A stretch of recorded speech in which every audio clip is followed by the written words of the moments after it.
thing we'll do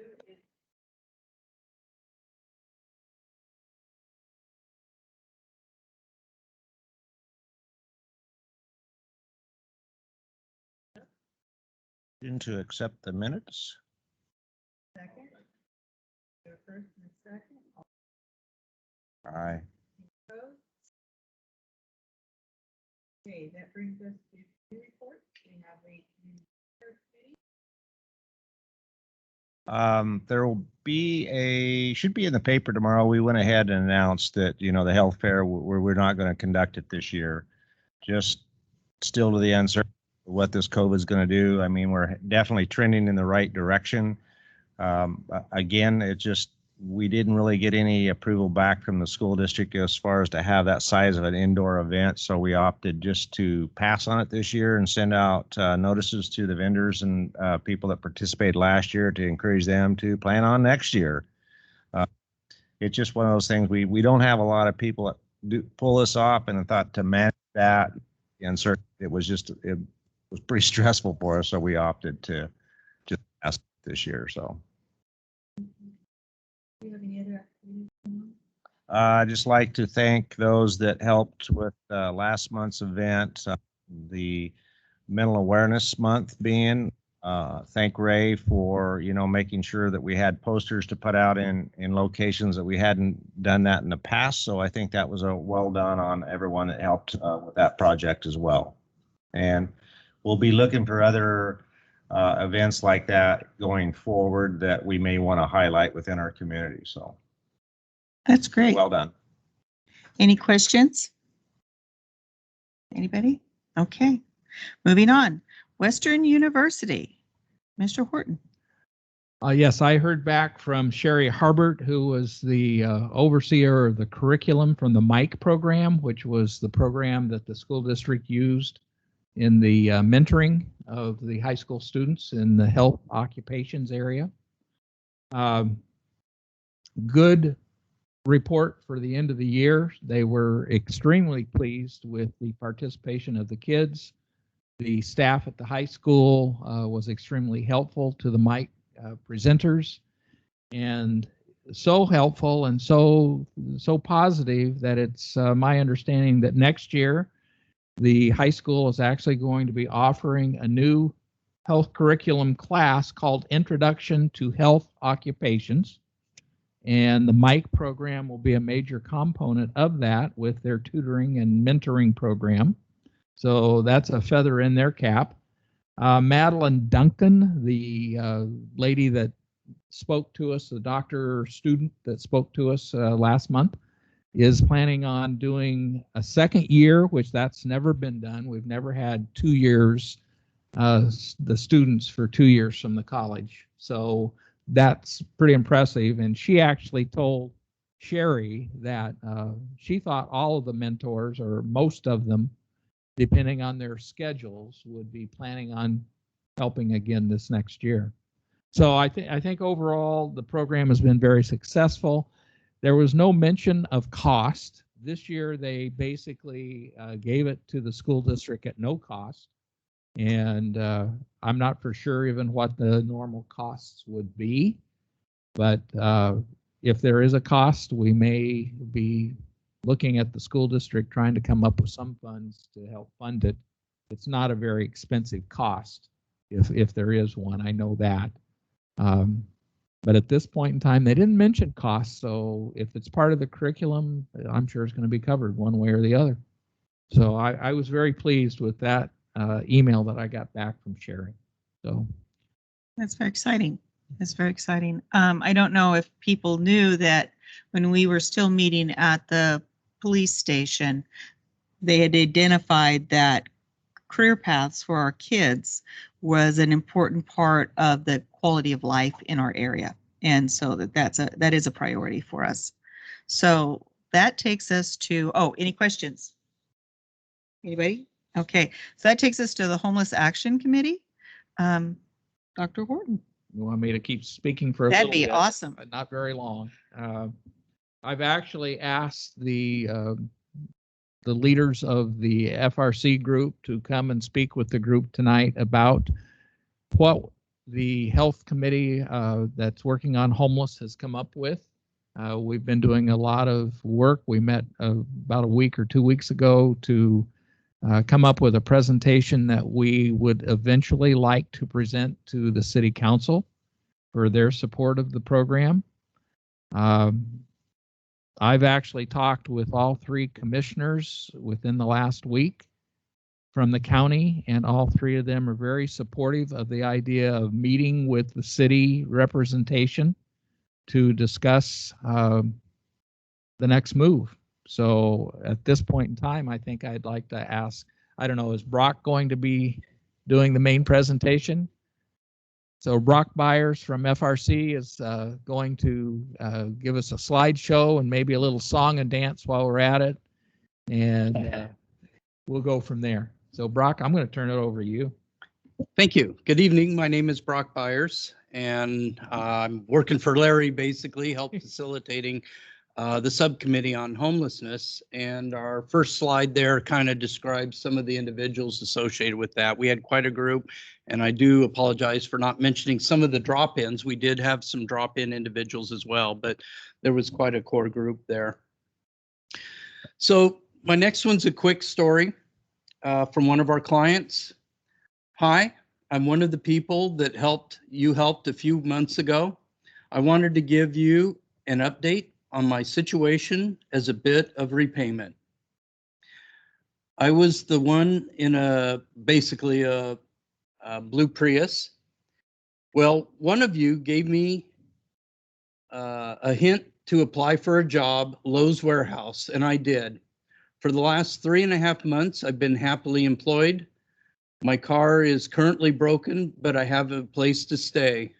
I will continue working there until I have enough money to study for a better job.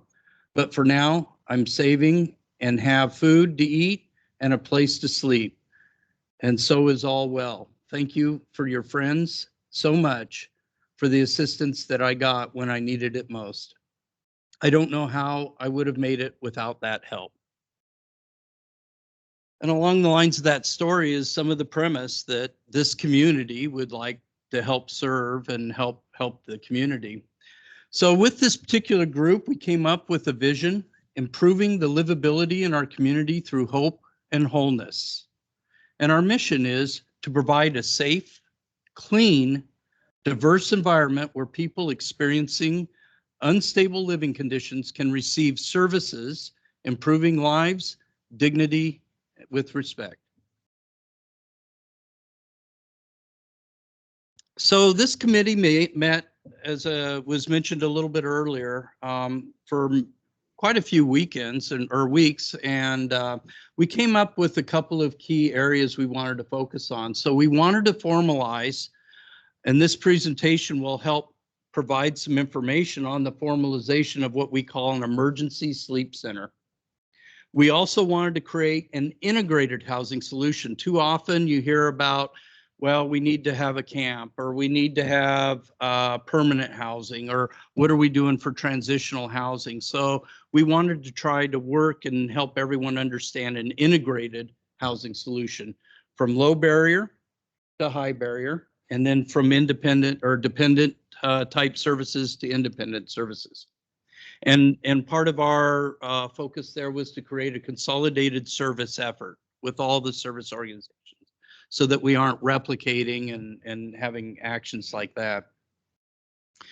The next slide is kind of from this to this. And so this slide is the first example is kind of our first attempt at an emergency shelter this last winter. And I'm here to tell you, I didn't sleep out there, and I can't imagine sleeping in a tent in below freezing weather, but believe it or not, it helped a lot of clients. I think at a high point, we had 34 clients, and we finally were able to disband in mid-March or so.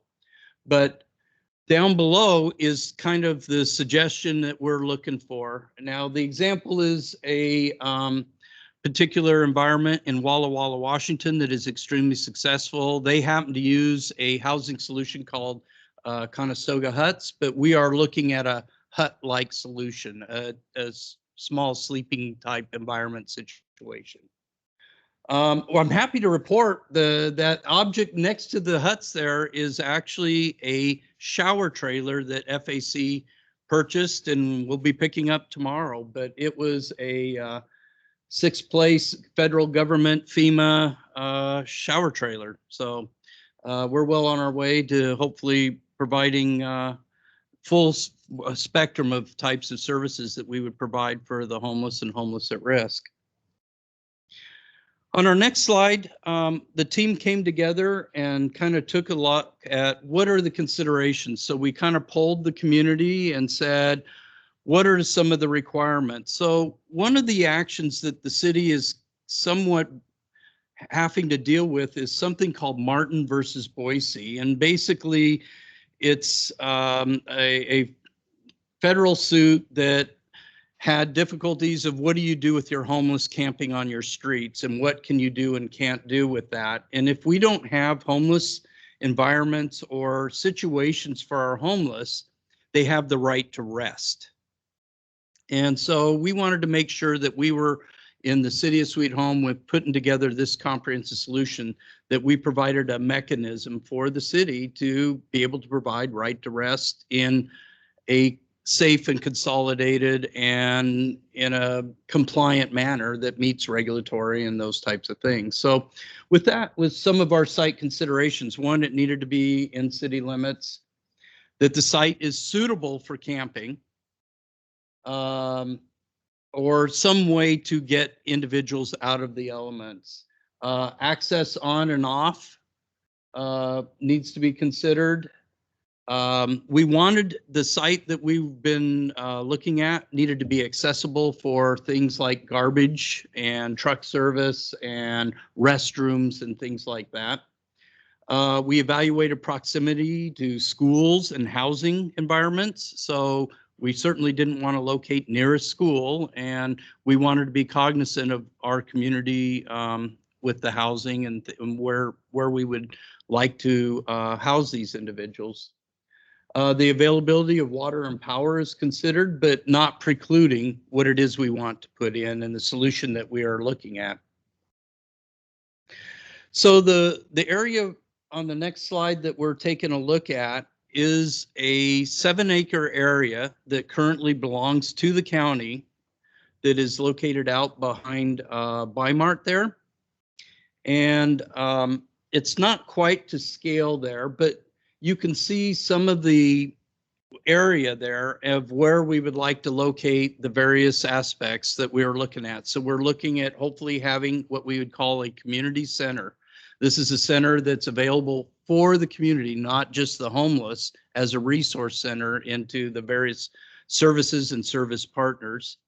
Then there are the huts, and the huts right now, because of regulatory and legal and things like that, we're considering huts that don't have currently at least power into them and are heated and things like that, but they are more substantial than tents. We are also looking at a small tent area and then some parking spaces for the RV and car type campers. On this site was also a county project, and we just wanted to make note that there was other options and things being considered and taken into account for this particular space, and that we're working with who is working on that county project as well. On the next slide was our emergency shelter community goals. So we wanted it to be immediately accessible by those in need. So at 2 in the morning, when one of our police officers encounters an individual, we'll have a place for that particular individual and such. We want a place that is what we call low barrier without prerequisites for entry. We want to increase the exits to permanent housing. So this isn't the solution. This is just a temporary solution for individuals at this particular level that are in a low barrier type environment, and we want to work with them and transition them into transitional housing, and then in the future to permanent type housing. And then overall, we want to reduce the length of time people are homeless. I wanted to spend just a moment here talking about the idea of low barrier and high barrier. People tend to associate it in various ways, and I wanted to at least provide a slide that provides clarification, because I've heard a lot of the dynamic being around alcohol and drugs, and that, you know, that type of low barrier. And what we want to emphasize, that really it's an adjective that describes, from us as a service provider, how accessible our services to those types of individuals. So what we find is a lot of housing type solutions tend to be high barrier. You have to be clean and sober. You have to have ID. You have to have, oh boy, transportation, things like that. For the low barrier, we may not have clean and sober, but that doesn't mean that this is a lawless type solution. And I want to emphasize that.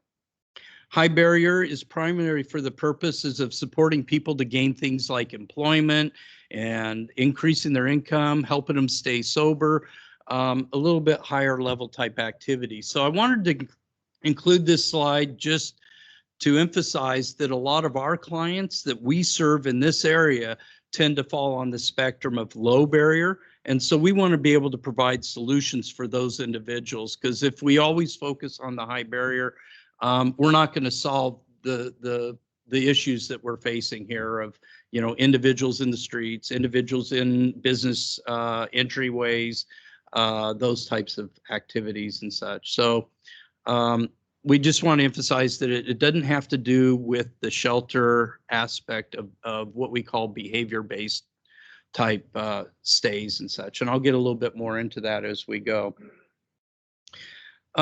This slide is, do people really choose to live outside? And, you know, I think I saw a chat the other day on a Sweet Home, and there's a lot, you know, they're getting, you know, they're getting stuff and everything else. And I'm going, well, do people really want to live outside? And you know, I do believe, as kind of I note in some of my notes here, we may share the same experiences, but we don't have the same experience. So an individual being homeless because of the fire situation may be quite different from a case that we have that may have some mental illness or some mental issues that they're facing right now, that we might be able to help them through to other things. So what we're finding, there are three types of homelessness. There's chronic, transitional, and episodic. And so, you know, we tend to deal with the chronic and the episodes. You know, some individuals have a situation where they may suddenly become homeless, and what do I do? When we get back to the community and homeless and houseless needs, you know, we talk a little bit about social, public, and mental health services. And that is a piece that's kind of difficult when we have a dispersed population of homeless here in Sweet Home. So a solution like this would provide a consolidation point to provide services to individuals. One of our requirements is that stable, we want the environment to be stable, and we need it to be safe. We want people to feel safe, not only in the solution that we're providing, but also for the community, that they feel it's a safe solution. And then the availability of transitional and long-term housing. So, you know, we want to try to remove this element from the community so that we really can focus on what does it take for transitional and permanent housing. And then this types of solution can then transition people into a little bit better long-term permanent type housing. And so when we looked at what some of the minimal standards are, we wanted to make sure that, first of all, this isn't an unsupervised type facility solution. It will be a supervised facility solution. We, of course, you know, the basics, solid and human waste and drinking water, and that we adhere to the city standards and federal standards when it comes to building codes and housing situations. So like in the case of COVID, there's distancing and things like that. So we want to make sure that whatever we position in this particular space meets all the regulatory and expectations of the community. So this slide provides, the next slide provides kind of an overview of a integrated housing solution. So we're looking from the left side to, there's pallet housing, which I think some of you have seen in Eugene. There's individuals with motorhomes that may be transitioning through, cars. You have individuals that are suddenly becoming homeless, as we found with the fire situation and stuff. So we go from a set of environment and social services, things like we want, minimum or no utilities. We're going to have on-site management, and we actually have case management at this particular facility. And then we have an evaluation and intake aspect to it. So there's guidelines, there's rules, there's an intake. So it's just not a place for people to go to camp. It's actually an organized and coherent action to hopefully take individuals from that low barrier type environment to what we call in the middle there, transitional type, temporary or transitional housing, to hopefully at some point, the permanent type housing environment. So this slide kind of describes that we're still working with groups like Helping Hands, who just recently came to Sweet Home over at the Hope Center. We've been working closely with Chance. We had an individual that we have in transitional housing right now that we're working through that is like number 3 on the list to actually get real housing. And we want to continue those types of positive activities to get individuals from this low barrier, low entry, no frills type environment to a long-term livable environment. So we go from what I call an emergency sleep center. I'm not going to call it a shelter. It's not a shelter. It's really a place that people can put their heads at night, with the emphasis of services, encapsulated with services and case management activities. So during the day, it isn't that they get to stay there and there isn't that type of activity. We're actually kind of kick the folks out, and we have services for them and we have activities for them. We want to move each individual from up the transition from the low barrier to hopefully permanent type housing and such. The next slide it gives an overview a little. Let's see, am I in the right spot? Yeah, an overview of all the partners. So as Larry mentioned, I'm with Family Assistance and Resource Center Group, and we have a large reach of partners. Our goal is, as a connector, is we build trust and hope with our clients, and then we connect them to available services and such. And we would like to bring more of the service providers here into a consolidated like environment. We did find we were fairly successful even under the emergency shelter, winter shelter we had this last winter. We were able to work with 34 clients all at once, versus right now we're hunting and pecking and trying to find, they're in the woods, and someone's over at Bi-Mart, and we have to drive around, and our success rate is much lower now with that. But I wanted to emphasize that behind this project, it's not just us, but it's a whole group of successful partners. The next slide is, we talked about that intake and evaluation and the rules and guidelines.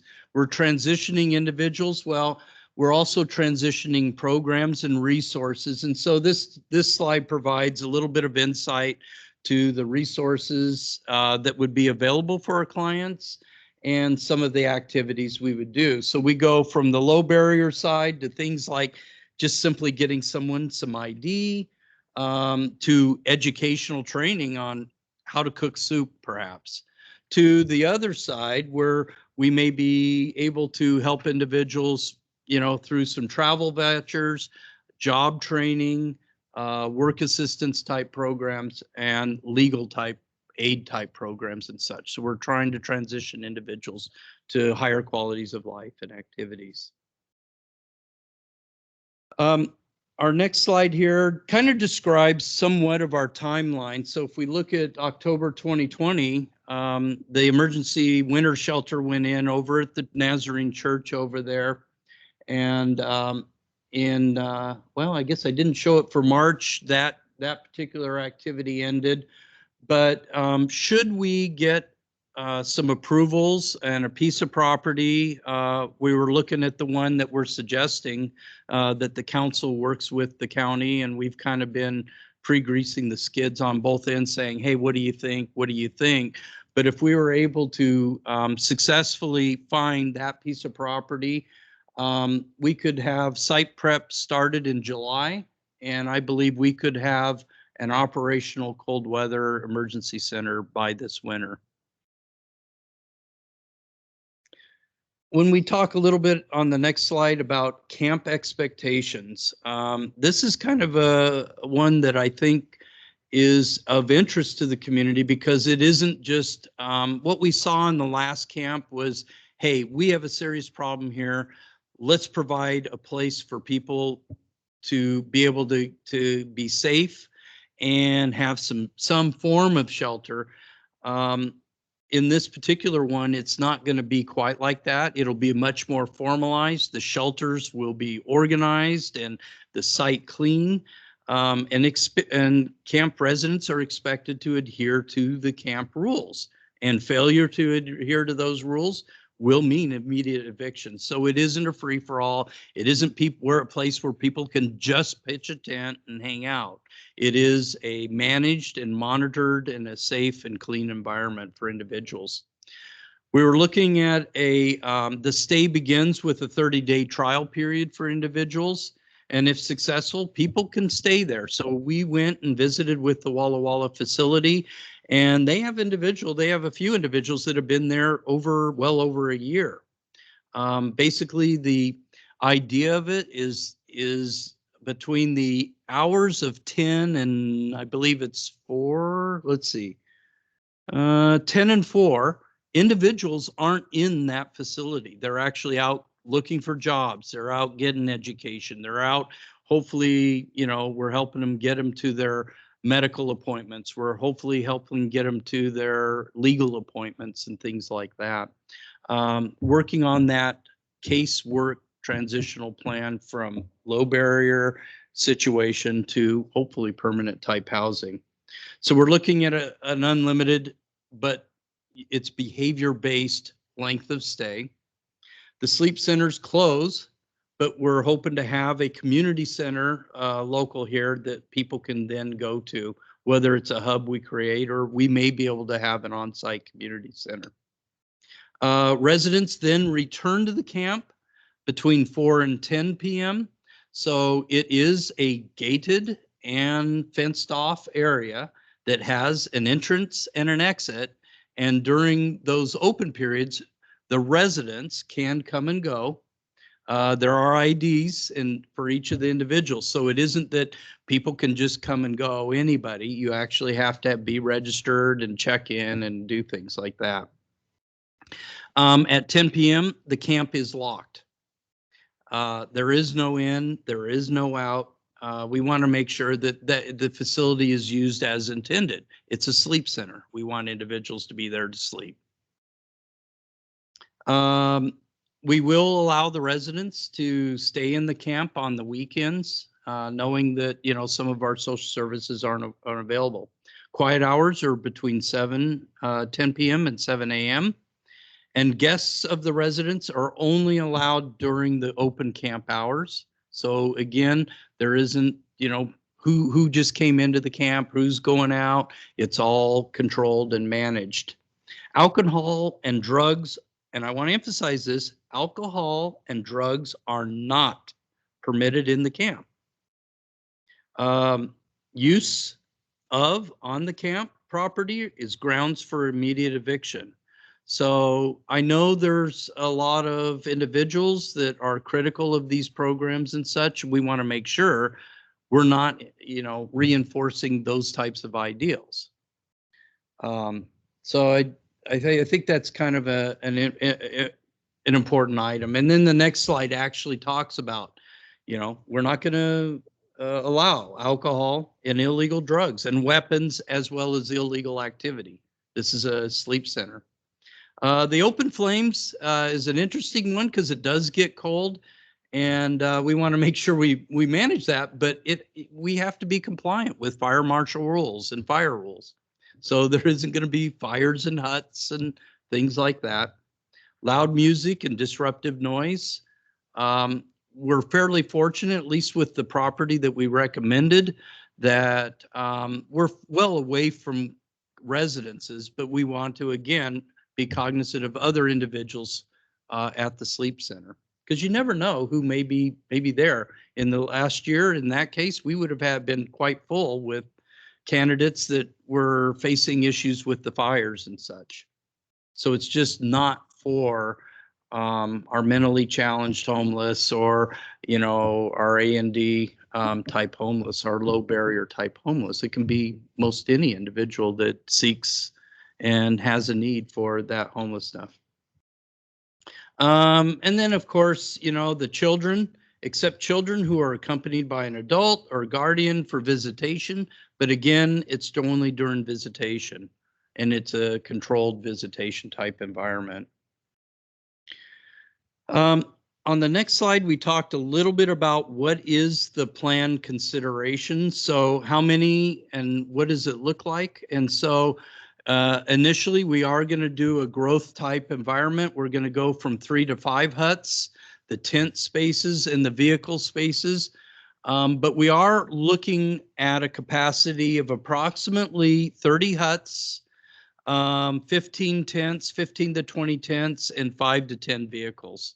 So that's what we're looking at right now with a capacity type environment with the resources that we think are valid, and as also as a size that we think we can manage. And last but not least, FAC helps conduct what they call point in time counts. And what we're finding, at least for the last couple of years, it was very difficult to count our homeless this year because of the dispersal, because of COVID.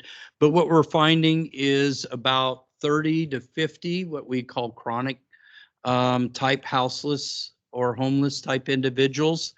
I am hearing through the school district that there are upwards of 300 houseless families in Sweet Home. And I say houseless because they may be couch surfing, they may be staying with other families. They have, many have living situations, but that can change fairly rapidly, as we'll see here, hopefully not in the next month as the rent controls and things like that cease at the end of this month. We're going to see maybe a little bit of a bump in more of the houseless type environment.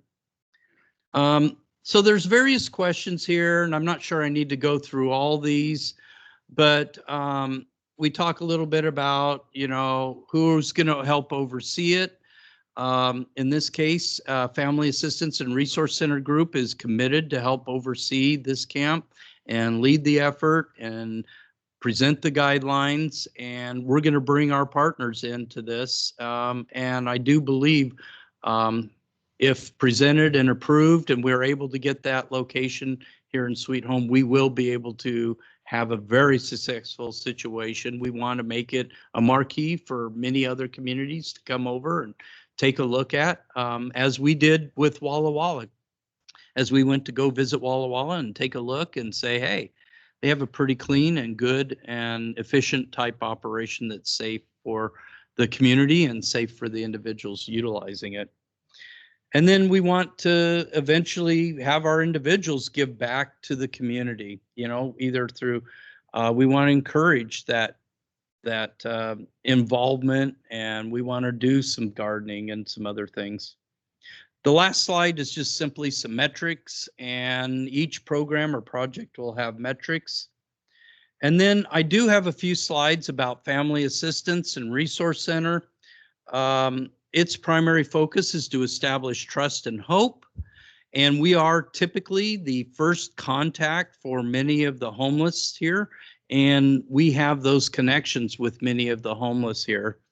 I won't go through all these slides, but we provide emergency-like services, survival supplies, and case management and connection to our partners. Our next slide after that is, we're happy to show this one, actually. This is the ambulance that the city of Sweet Home was able to give to us, and we did get it wrapped, and this is a small sampling of our volunteer group and folks that are helping us out there. I don't have photos of our new shower trailer, but we will be bringing our new shower trailer to Sweet Home tomorrow, and then working through all of that. But we were able to acquire a FEMA 6-position shower trailer that has every possible whistle and bell you can imagine, from auto leveling to dual generators and power stations and such. So we'll be happy to share that with Sweet Home as we get that particular program rolled out. Our goals for FAC this year with our grants and our donations was to provide hub and mobile operations. We're emphasizing case management, meaning we want a case for every individual we meet. We want to better each individual and figure out what can we do to remove the barriers to get them, our individuals, into better position, and with eventually to permanent housing. And excuse me, finally, education, promote education for our clients, but also promote education for our community. What might surprise you is actually we get probably 3 to 5 phone calls a week from just the Lynn County community about, I have a mother that's aging and I need to figure out what services, resources can I help her do? I need Meals on Wheels. My mom doesn't have ID. Things like that. And so there's a lot of other, we're there to help the community as much as we are to help homeless or houseless individuals. And then finally, the last slide, go ahead and click on that. And that's just a little, some of our partners.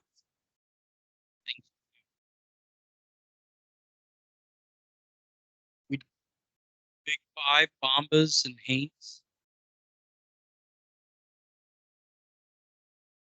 We provided over 100 tents and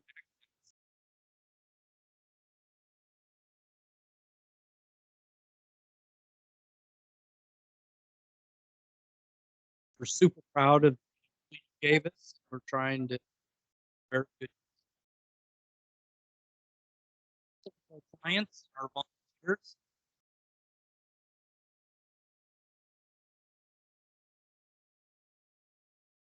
Rain or shine, this group helped.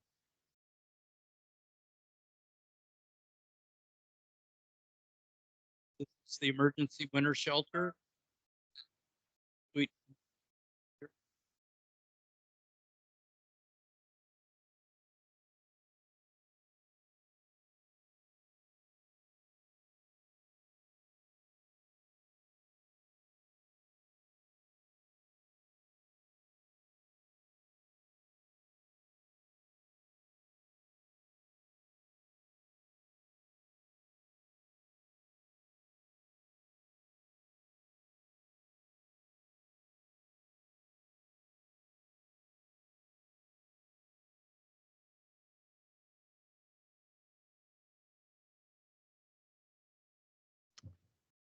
And I guess, do you have any questions for me?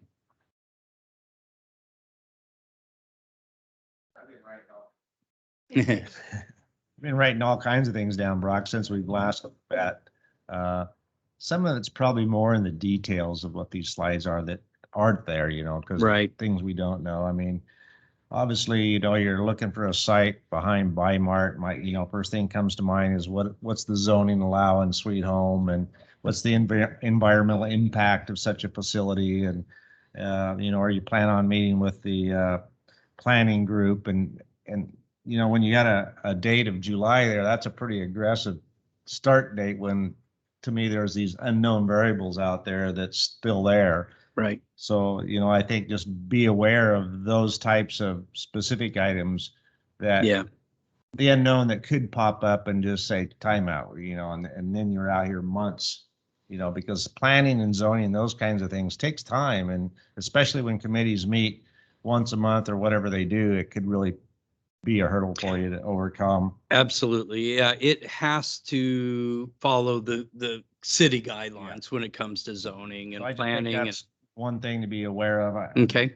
The other, you know, as you develop this site or this facility, things come to mind is, okay, well, what if all of a sudden you got this big influx of people coming in and showing up on your door? How do you manage staff ratio to incoming caseloads? Because there you mentioned having case managers for every person. Well, you know, 10 or 12, that's pretty doable, but you know, and I can't compare us because I see my son lives in Portland, so I see what's happening in Yeah. Portland. And I'm thinking, boy, if that showed up on your doorstep one day because everybody hears Sweet Home's got this site and let's go to Sweet Home, bang, you got 30 or 40 showing up. It could be pretty overwhelming, you know, for the city, the staff, the police department, and the entities that are involved in that. So I think that would be another question I'd have in the back of my mind. How do we manage it? Yeah, as you mentioned that, we do have policies and guidelines, and like you just said, the devil's in the details. And with that, we did actually have a residency aspect to it. So, because I have heard you build it, they'll come type mentality, and that isn't what we intended with this committee and the city of Sweet Home. So we actually do have residency guidelines within those policies and procedures. So we had, I think it was, I believe, a 30-day minimum residency. Yeah, I think that's what I saw in your slide there. The other question I had in mind, and I mentioned that once before, you know, when you're introducing children into this environment, even though that's for visitation rights, if you've got individuals in that encampment that have background offenses that says no children can't be within so many feet or that, how do you manage that? So to me, that's another one. That's Yeah. a pretty tough one to police, you know. I mean, in a sense, unless, you know, Jeff's in the background, you know, the background of all these individuals that are coming to that. Because if someone just shows up today, there's a lot of work, people power put into finding out who this person is and their background before you'd ever really allow them to be in there. So I think, Absolutely. you know, The that's intake procedure. whether that's an isolated safe zone that, listen, you're here, you know. Right. So that one I would, you know, In no way will there be children with what we call SOs it's or just those the types of realities it, individuals. you know, So and I would hate to see anyone set themselves up for failure on that part of it, 'cause absolutely. it wouldn't take too long in a community this size for word to get out like that and go, let's Absolutely. shut this thing down. We're not going Yeah. to have that. I don't think anybody would want that. No. Not even, you know, Yeah. regardless of this community. And then your timeline for advancing people from, hopefully from a tent to here to here. Is there a timeline you have that hopefully you can accomplish that, or is it just kind of out there? Well, no, Case by case. the expectation is we could certainly start with 3 to 5 huts and the tents, those aspects, the car, the motorhome, the huts, the tent can happen concurrently. Now, when you're transitioning from an individual from there to transition, it's all dependent a lot on affordable housing, what the environment is and such. So, I think I missed one part of your question. It was just, is there an expectation of? Well, I mean, there's one piece and in one slide you said, you know, a client that's there could file for a 3-month extension and every 3 months they could file for another. Where's the stopping point? So with the actual sleep center, so the idea behind this is that you have a place where people can sleep, and it's basically sleep. And there is no retirement of that. As long as they behave, follow the rules, that facility is available for those types of individuals. Now, while there, we're encouraging getting them to transitional, encouraging to get them to permanent, but we can't force that. But the idea is that with each individual, we will work. There are certain individuals that will never, ever have permanent housing.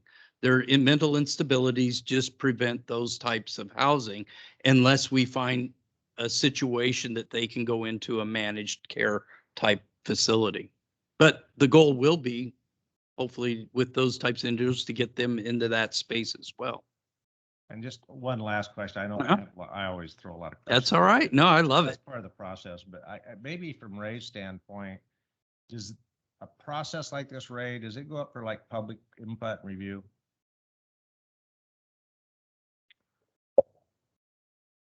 So it will certainly appear before the council.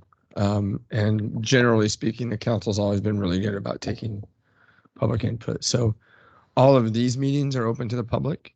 All of these meetings are noticed. So everybody had the opportunity to see the agenda tonight.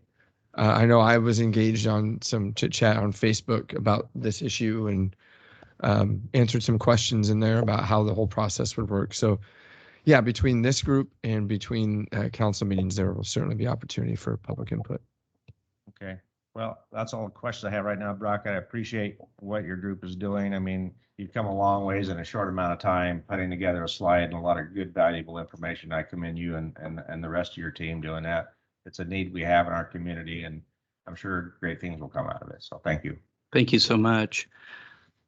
Just one quick acknowledgement. I did invite a couple here, and I guess he wanted to share his round thing with everybody, but I just wanted to say, if it wasn't for Brock and Shirley and Chief Lynn and Sean Morgan helping me save my life, we were in the winter camp.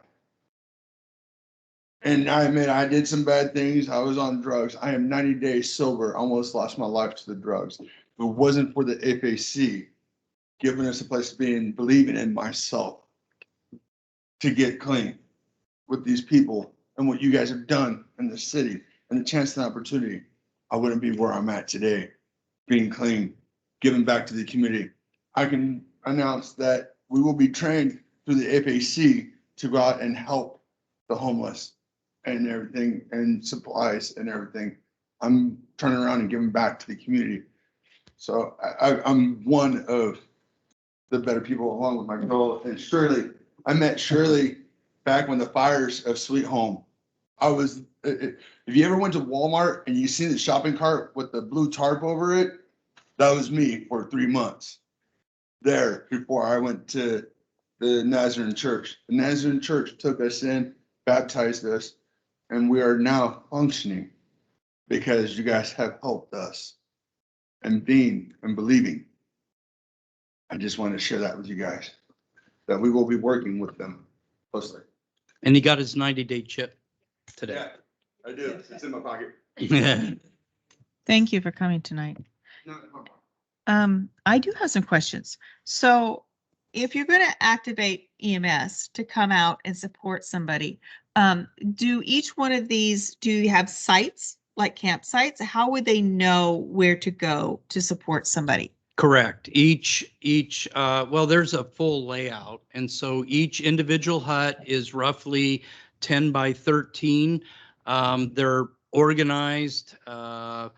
It's not just, oh, we get to place them here and there. So it is an organized, it's available by vehicle. So as you mentioned, we want to make sure that at least the one in Walla Walla that we're modeling a lot after, we're still trying to decide, is it a Conestoga? Is it a pallet hut? You know, that type of shelter, but it'll be just a nice oval. It will be video monitored.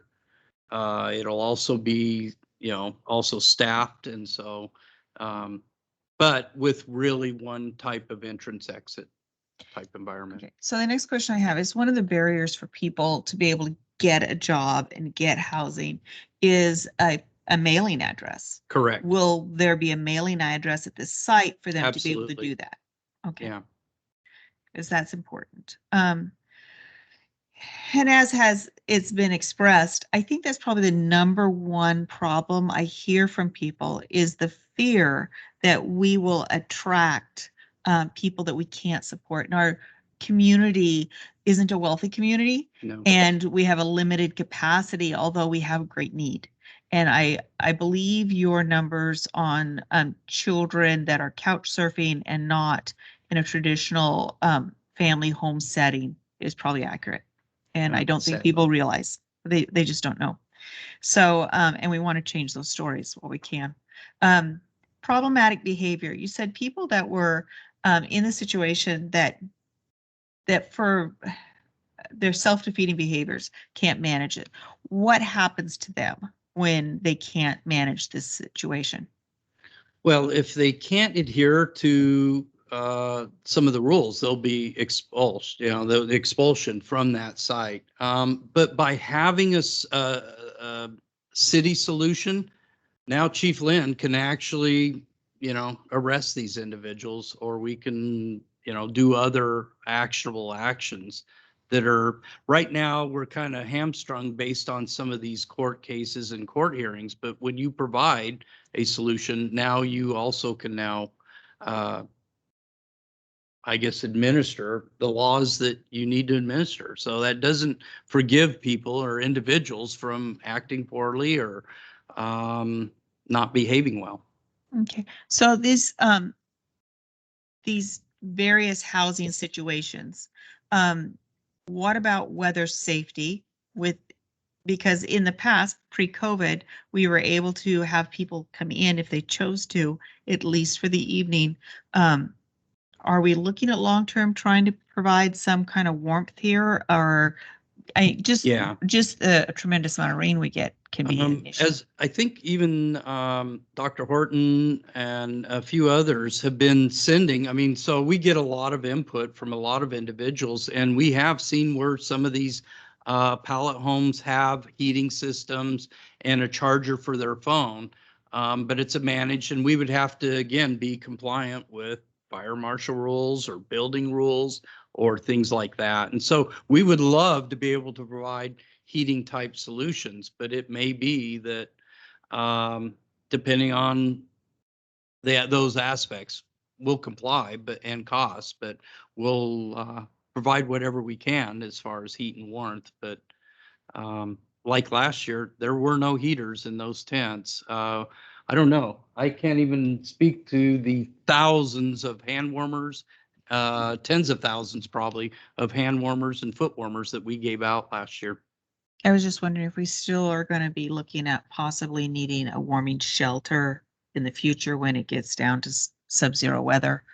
It may not be a problem in the future, but at this point, that's what we. That's a really interesting point, because we were providing what we call a sleep center, and it's not really a shelter, and we hope to have enough of a solution to provide for the needs of the community, but we may or may not. And so, the community may need to assess that aspect.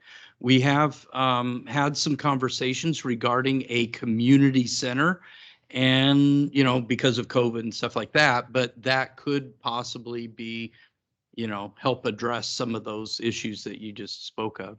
Sanitation. Are you looking at best pots? What are we looking at on? Well, depending on development and cost of development and what are we going to do with that type of aspect, we would certainly love to have, permanent shower type environment and permanent water and bathrooms.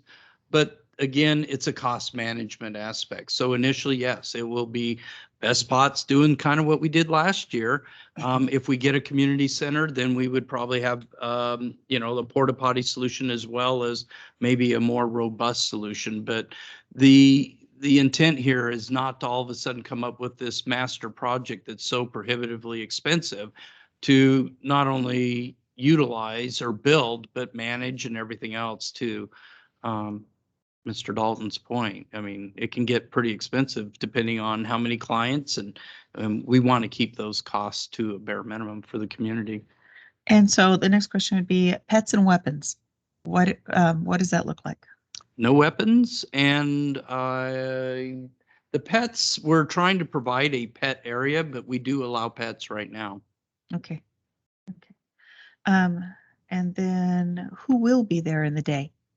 Who's going to be on site during the day? It would be in our administration. We've currently hired one individual to start looking at this possibility, but it would be an individual from our organization, or as we as a community come together, there may be even better organizations we're facilitating the project and what I call stewarding the project.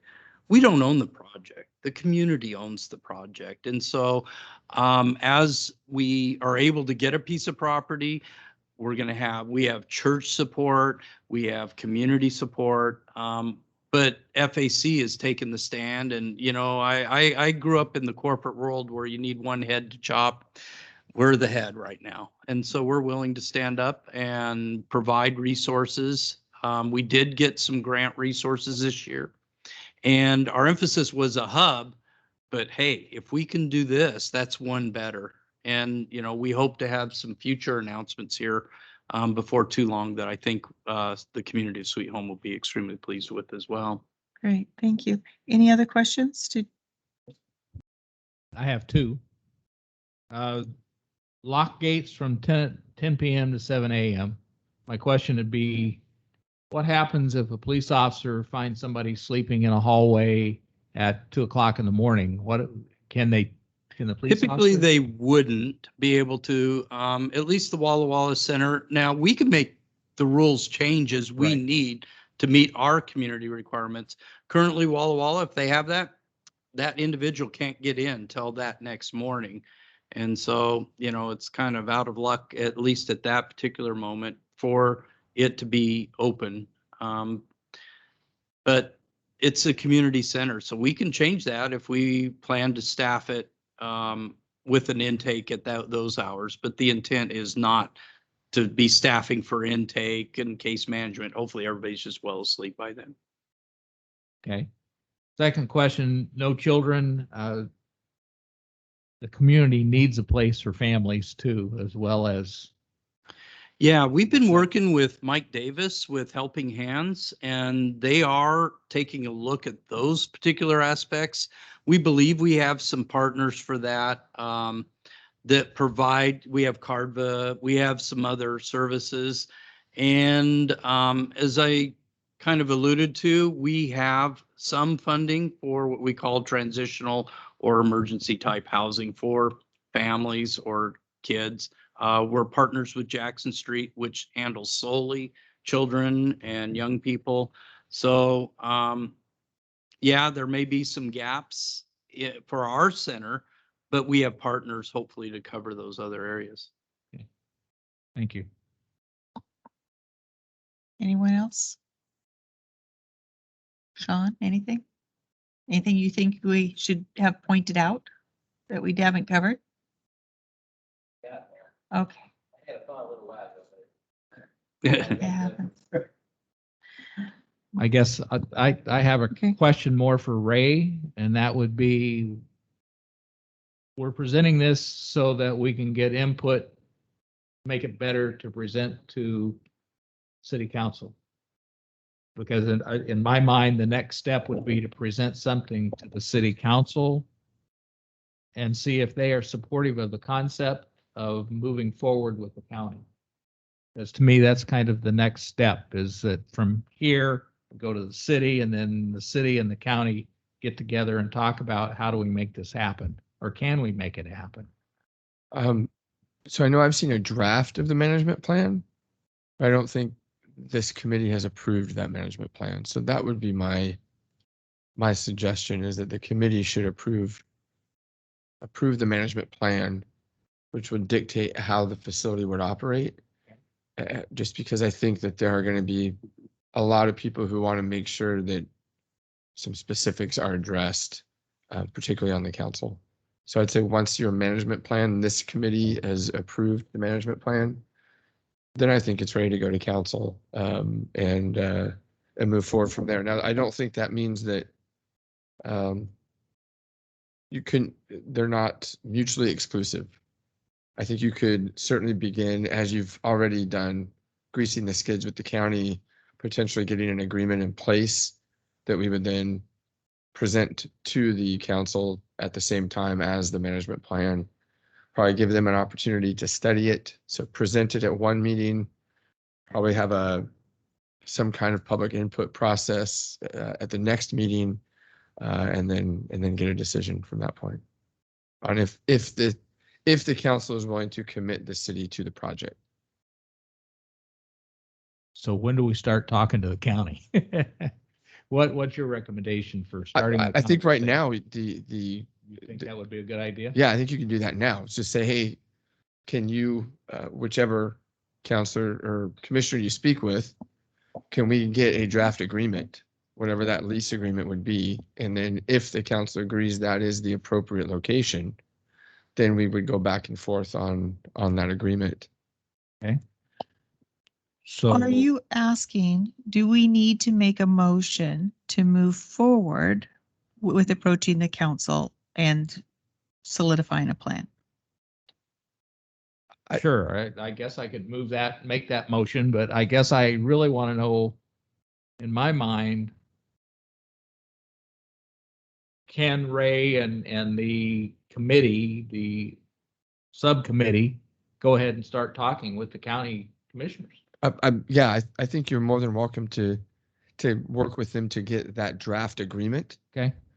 I don't think you've been empowered, the council empowered the health committee, which has empowered the subcommittee Right.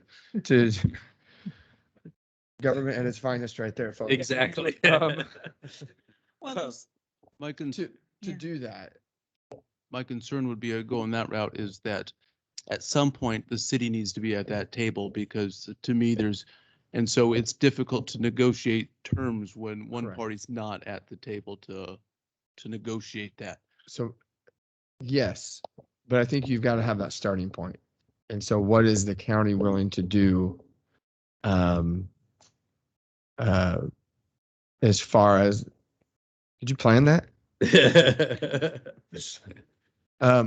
Someone has to throw out the first idea, and there are a couple other pieces to the puzzle on that property as well that need to be addressed within that agreement, I think, too.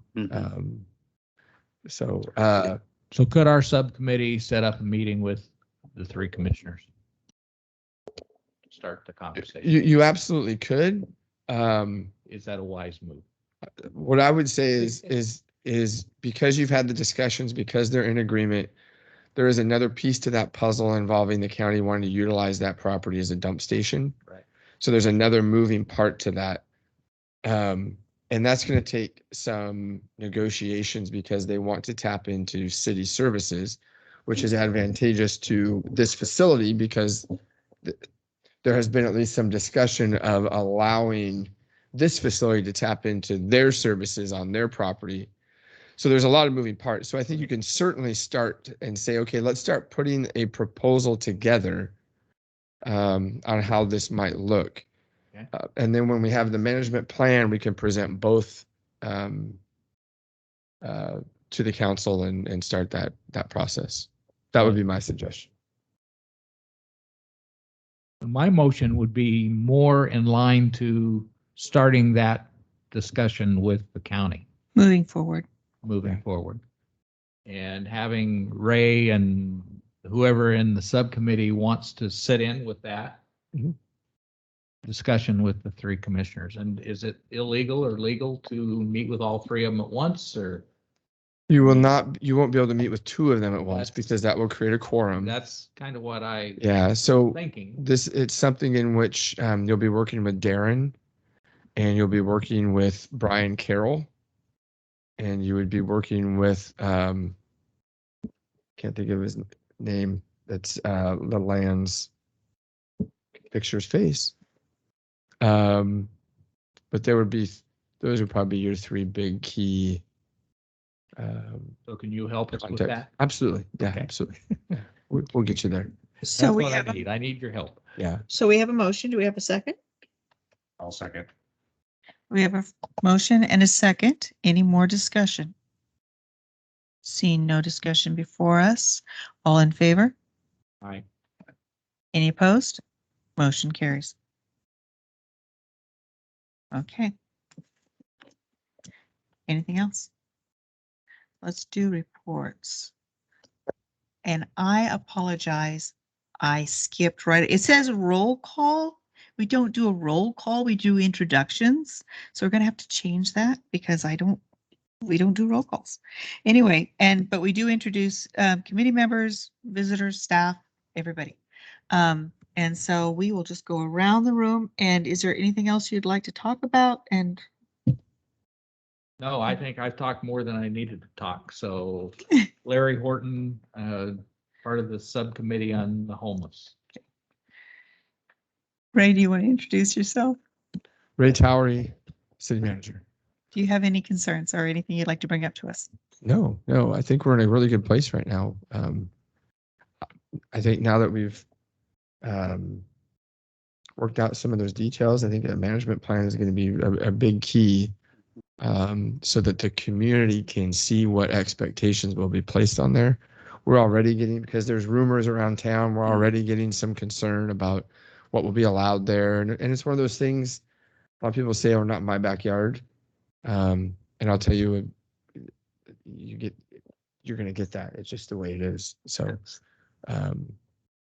yeah, so that's why the council, as you heard me say many times, this is why the council gets paid the big bucks. Yeah. And actually on Facebook, I've seen a lot of positive. They Yeah. really don't Yeah. want people having to sleep in the doorways of the businesses. And so I've heard a lot more positive than negative. So, Mr. Morgan. Sean Morgan, Community Services Officer. Everybody's talked about everything already, so Okay. good. Do you have any other new business, any ideas that we should be covering or anything in here? Not at the Okay. moment. All right. Our Mr. Media. Betty West got the new era. No question. Okay. Anything else, Brock?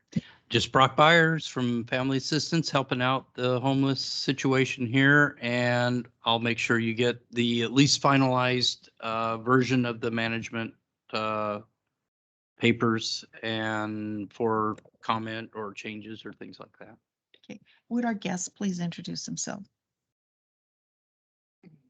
I'm Adam Real. I talked earlier. I don't know what to say other than, that you guys can help. Just like I want to help. I admit I went down a bad path and a lot of people made me a believer. I'm the one that likes to help people. And that's why I came, so you guys could see some of the true success people. Here, my girl, Izzy, if it wasn't for you guys, I wouldn't be alive. I'm being honest, 9 days ago, I almost lost my life. And they made me a true believer. And have helped us tremendously throughout the, I don't know, like a year and a half, 2 years. I've known Shirley for a while. And I still, what I can say is people that suffer from drugs, it's a personal choice. But a lot of us, my wife, I'm in a nasty divorce. I'm just gonna make it quick. She destroyed me mentally so hard that I was using the drugs to cover my pain. So I'd be numb and I can go out and I can work and I can do things. But in the end result, it made me more of a monster. I felt I was alone. A lot of us feel alone because we're homeless. We don't have a job. We can't find a place to live. I've been homeless nearly 6.5+ years because I have a background. A lot of the police would look at me and say, "You're a monster. We're gonna get you." I'm just using it as I